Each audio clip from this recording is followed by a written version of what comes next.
Welcome viewer, this video tutorial describes how to disable lock screen widgets in Windows 11. Click Start, Settings, click Personalization, click Lock Screen.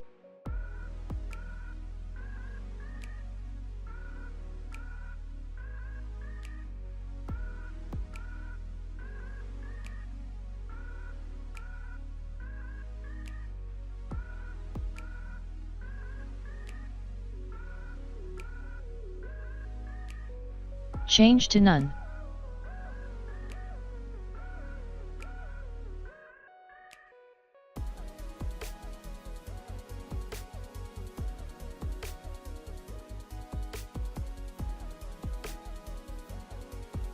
I hope this tutorial helps to you. Please like, share and don't forget to subscribe our channel. Thank you very much. See you next video.